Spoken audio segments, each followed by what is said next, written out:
Hello বন্ধুরা, wbporashona.com চ্যানেলে সবাইকে স্বাগত। আজ আমরা সপ্তম শ্রেণীর ইতিহাসের ভারতের রাজনৈতিক ইতিহাসের কয়েকটি ধারা এই অধ্যায়ের একটি এমসিকিউ টেস্ট তোমাদের জন্য আয়োজন করেছি। শুরুতেই থাকছে এমসিকিউ টেস্টের নিয়মাবলী।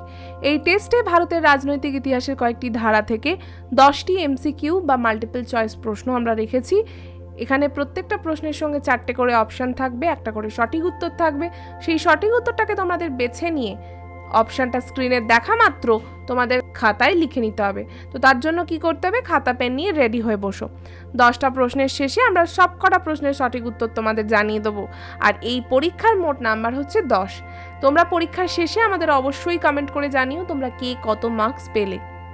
তাহলে চলো শুরু করে দিই আজকের টেস্ট। All the best. আজকের প্রথম প্রশ্ন, হর্ষচরিতের রচয়িতা হলেন ক বাণভট্ট, খ দীনবন্ধু মিত্র, গ কালিদাস, ঘ অশ্বঘোষ। দ্বিতীয় প্রশ্ন, বাংলাদেশের চট্টগ্রামের উপকূল অঞ্চল প্রাচীন যুগে পরিচিত ছিল ক নারকেল নামে, খ হরিকেল নামে, গ হ্যারিকেন নামে, ঘ বরেন্দ্র নামে। তৃতীয় প্রশ্ন, শশাঙ্কের সময় কামরূপের রাজা ছিলেন ক ভাস্কর বর্মা, খ গ্রহ বর্মা, গ অনন্ত বর্মা, ঘ চন্দ্র বর্মা।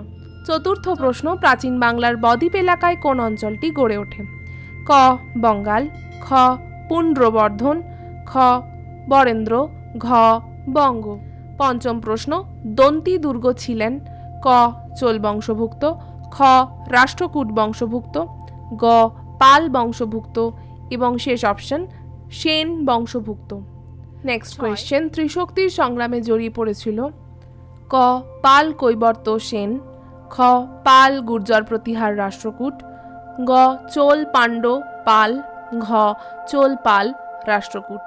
সপ্তম প্রশ্ন, বাংলায় পাল বংশের রাজত্ব শুরু হয় ক আনুমানিক 740 খ্রিস্টাব্দে, খ আনুমানিক 750 খ্রিস্টাব্দে, গ আনুমানিক 774 খ্রিস্টাব্দে এবং ঘ 806 খ্রিস্টাব্দে আনুমানিক। অষ্টম প্রশ্ন, কোন নদীর ধারে চোল রাজ্য গড়ে ওঠে ক গোদাবরী, খ কৃষ্ণা, গ কাবেরী, ঘ তুঙ্গভদ্রা। নবম প্রশ্ন, ইসলামীয় সাল গণনাকে বলা হয় ক বঙ্গাব্দ, খ শকাব্দ, গ হিজরি, ঘ খ্রিস্টাব্দ। এবং শেষ প্রশ্ন আজকের, মোহাম্মদ ঘোরি দ্বিতীয় তরাইনের যুদ্ধে পরাজিত করেন ক কুতুবুদ্দিন আইবককে, খ সুলতান মাহমুদকে, গ রাজপুত রাজা তৃতীয় পৃথ্বীরাজ চৌহানকে এবং শেষ অপশন বখতিয়ার খলজিকে। উত্তর পর্বে যাব তার আগে একটা বিষয় তোমাদের সাথে শেয়ার করে রাখতে চাই। wbporashona.com বাংলার প্রথম ডিজিটাল প্রশ্ন উত্তর সহায়িকা। পাঠ্য বিষয়ের বিভিন্ন প্রশ্নের উত্তর আলোচনা তোমরা বিনামূল্যে পড়তে চাইলে এখনই ভিজিট করো আমাদের ওয়েবসাইট wbporashona.com এ। লিঙ্ক ডেসক্রিপশন বক্সে দেওয়া আছে। আর তোমরা যারা হোয়াটসঅ্যাপ ইউজ করো বা তোমাদের বাবা মায়েদের হোয়াটসঅ্যাপ রয়েছে, তারা চাইলে আমাদের হোয়াটসঅ্যাপ চ্যানেলে জয়েন করতে পারো। এর মাধ্যমে তোমরা পড়াশোনা সংক্রান্ত বহু নোটস, ভিডিওস তোমাদের হোয়াটসঅ্যাপে পেতে থাকবে। তারও লিঙ্ক ডেসক্রিপশন বক্সে দেওয়া রয়েছে। এবার আমাদের উত্তর মেলানোর পালা। আশা করি তোমরা সকলেই সবকটি প্রশ্নের সঠিক উত্তর দিয়েছো। চলো শুরু করা যাক। প্রথম প্রশ্নের উত্তর, হর্ষচরিতের রচয়িতা হলেন ক বাণভট্ট। উত্তরটা আবারও বলছি, ক বাণভট্ট। দ্বিতীয়, বাংলাদেশের চট্টগ্রামের উপকূল অঞ্চলে প্রাচীন যুগ পরিচিত ছিল খ হরিকেল নামে। 3 নম্বর প্রশ্নের উত্তর, শশাঙ্কের সময় কামরূপের রাজা ছিলেন ক ভাস্কর বর্মা। চতুর্থ, প্রাচীন বাংলার বদ্বীপ এলাকায় ঘ বঙ্গ অঞ্চলটি গড়ে ওঠে।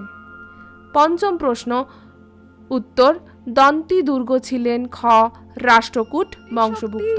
ষষ্ঠ প্রশ্নের উত্তর, ত্রিশক্তির সংগ্রামে জড়িয়ে পড়েছিল খ পাল গুর্জর প্রতিহার এবং রাষ্ট্রকূট বংশ। সপ্তম, বাংলার পাল বংশের রাজত্ব শুরু হয় আনুমানিক 750 খ্রিস্টাব্দে। আবারও বলছি, আনুমানিক 750 খ্রিস্টাব্দে, অর্থাৎ অপশন খ। অষ্টম, গ কাবেরী নদীর ধারে চোল রাজ্য গড়ে ওঠে। নবম প্রশ্ন, ইসলামীয় সাল গণনাকে বলা হয় গ হিজরি। এবং শেষ প্রশ্নের উত্তর আজকের, মোহাম্মদ ঘোরি দ্বিতীয় তরাইনের যুদ্ধে পরাজিত করেন কাকে, রাজপুত রাজা তৃতীয় পৃথ্বীরাজ চৌহানকে। আজকের টেস্ট তো এখানেই শেষ করছি। কেমন লাগলো আমাদের টেস্ট আর কে কত পেলে সেটা কিন্তু আমাদের অবশ্যই কমেন্ট করে জানাবে। ভালো লাগলে লাইক আর অনেক শেয়ার করো। তোমরা যারা আমাদের চ্যানেলে নতুন তাদেরকে বলছি আমাদের চ্যানেলটাকে সাবস্ক্রাইব করে নাও এবং পাশে থাকা বেল বাটনটায় প্রেস করে দাও।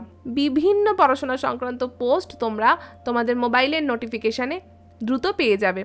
এবং এই অধ্যায় সম্পর্কিত যদি তোমরা আরও প্রশ্ন উত্তর বিনামূল্যে পড়তে চাও তাহলে তোমাদের ভিজিট করতে হবে wbporashona.com-এ। লিঙ্ক ডেসক্রিপশন বক্সে দেওয়া আছে। আজকের মতো শেষ করছি, আবার ফিরে আসবো অন্য কোনো পর্ব নিয়ে।